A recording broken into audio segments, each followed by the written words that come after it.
What's going on, guys, and welcome back to Fight Hard Fight Clean. And today we've got a UFC video. 90% of the videos on this channel are about boxing, but with this new deal with Paramount Plus, you can expect a lot more UFC videos, which personally I'm really excited about. And today we're talking about UFC 324. Obviously, I'm gonna have a lot more to share about the main event, but I want to nitpick some of the key moments throughout the event or throughout the card, and then we'll get to the Paddy the Baddy versus the Justin Gaethje main event. Off the rippity dip, the prelims were really good. The commentators kept saying, like, this crowd is spoiled because as soon as those stoppages slowed down, anytime there was grappling, the crowd was like, boo, punch each other. That was kind of funny to look at and hear.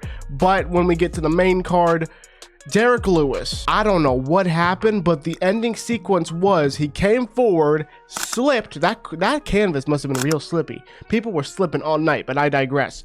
He came forward, slipped, went on his back, and then just accepted his fate. He was like, okay, yeah, I'm cooked. I'm just gonna get punched in the face. Big dog, no! Waldo Cortez Acosta got the win by stoppage because, yeah, again, it was just ground and pound because Derek Lewis was so, I guess he was so tired he just couldn't get up. Jean Silva had a great performance, which included leapfrogging off of Arnold Allen's back like a frog. Legit took flight off of his back, off his spine, and he got the decision victory, and that was a pretty cool moment to see. I think he was on the prelims, but out of all the prelims, I did not expect Atebo Gautier to be the only fight that didn't get a stoppage. That man is a machine. He stopped so many people, and he was fucking his opponent up. From the first exchange, he dropped him, and it looked like he was gonna finish it, but I think he was avoiding the ground so much that even when his opponent was vulnerable and he was hurt, Gautier just let him stand up to keep throwing, which wasn't really his detriment because he still won the fight by decision. But if he wanted to get the finish, then he could have screwed that opportunity up for himself. But stoppage or not, that guy is going to be a fan favorite. He's got the heaviest hands and he won't stop coming forward. The only thing I would suggest, he's got to work on his defense. He was getting hit with body kick, overhands, jabs. His nose was bleeding. Like, he was able to just eat them and keep walking forward, but accumulative damage like that isn't good just in your general health. But again, one wrong shot, and we've all got a button, one wrong shot and you're gonna go down. So if he can work on that defense, I could see him being one of the most dangerous forces in the UFC very soon. Now on to the co-main and main, Sean O'Malley versus Song Yadong. Sean O'Malley is back. Like, what a performance against Yadong. That's going to be so fun to say for the rest of the segment. I forgot how Yadong fights, and he was really explosive. I remember Sean O'Malley saying at the end of the fight, I pictured him being faster than me. He wasn't. No, I think Yadong had the speed advantage. It's just that the timing of Sean O'Malley really helped him out here. He hit him with a knee, he hit him with a right hand, a left hand. He was switching between stances. I think it was a low kick early in the fight that really messed up Sean O'Malley, and he was still able to, again, navigate the explosive, quick nature of Yadong and get the decision victory. Sean O'Malley with his knees, man, I think he broke Chito Vera's skull with one of his knees, and in this fight, he delivered, like, his knee was one of the most vicious shots of the fight because he kneed him. Yadong's nose was already bleeding. There was like a fucking pint of blood on Sean O'Malley's knee from the strike. I was like, God, this is disturbing. This is a weird sight to see. And it was at the end of the fight, so it didn't affect either fighter too much, but that it was just another reason to give O'Malley that round. From what I remember, I think Sean O'Malley took the first round, Yadong definitely took the second one, and then Sean O'Malley took the third. And he's back in the win column after the Merab Dvalishvili fights.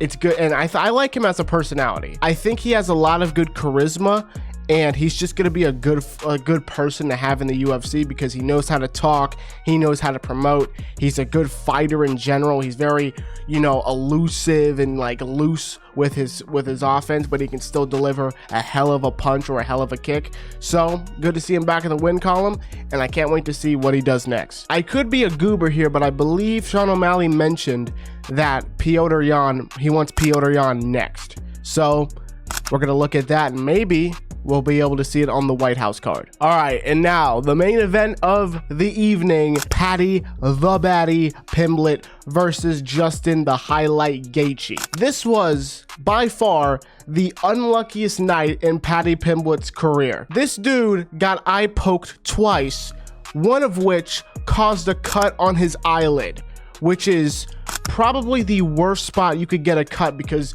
if it's right here, the blood's gonna leak into your eye and then you can't see. I'm not gonna lie, from the first eye poke, I got flashbacks to Tom Aspinall. I was like, there's no way another main event is going to be ruined by an accidental eye poke. I don't think it was intentional from Gaethje. I think it was just like a natural thing he does, where you kind of like, you're trying to, you know, set your range and you're trying to frame and find a shot, and just so happened that when he jabbed, his fingers were still open and boom, it connected with his eye. And Paddy got hit with some heavy shots. I mean, heavy shots. I think he was dropped in the first round, and I thought the fight was going to be done because he was absorbing ground and pound and he didn't look like he was defending himself. I think it was like 20 seconds left in the round and Paddy was just on the floor taking offense. I'm like, oh my God, not like this. I love Paddy the Baddy, man. What's going on here? But he was able to collect himself, and he proved to everyone around the world in that arena that Scousers do indeed not get knocked out. Scousers indeed do not get knocked out. I'm honestly surprised that Paddy didn't try and go to the ground earlier in the fight. Like, I'm really surprised that there was minimal ground game for him in this fight. Maybe he was trying to prove something, like, hey, everybody thinks I'm going to try and wrestle him to the ground and submit him, but no, I'm going to show you I'm going to outstrike the striker. If he did that, I would have I already have respect for him, but I would have beyond respect for him if he went out there and knocked out Justin Gaethje.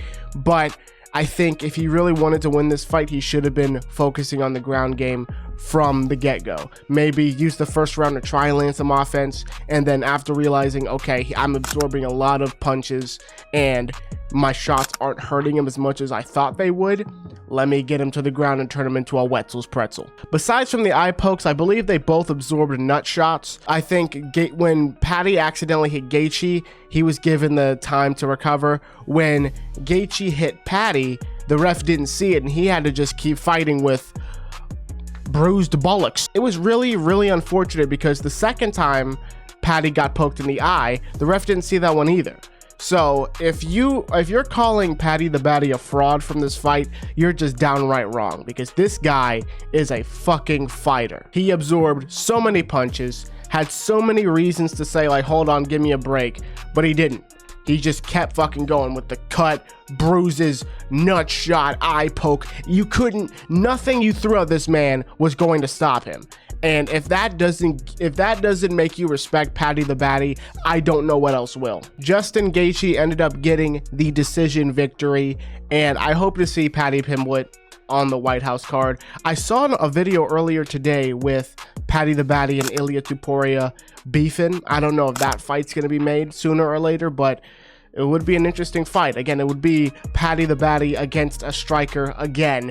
So it would be interesting to see if he tries to take Topuria to the ground or he's going to try and outstrike Topuria, which I think would go a lot worse for Paddy the Baddy, because Gaethje's already a good striker, but Topuria is on another level. The power he possesses in his weight class is ungodly. He's knocked out Volkanovski, Holloway, Oliveira. Like, he's knocked out so many legends. I would love to see how that fight goes, but for the sake of Paddy's health, I would hope that he takes him to the ground. I wonder how this fight would have played out if Paddy decided to go to the ground earlier, like maybe even the first round he tried to take him down, submit him, because I don't know, Justin Gaethje's submission defense, but that's where Paddy thrives.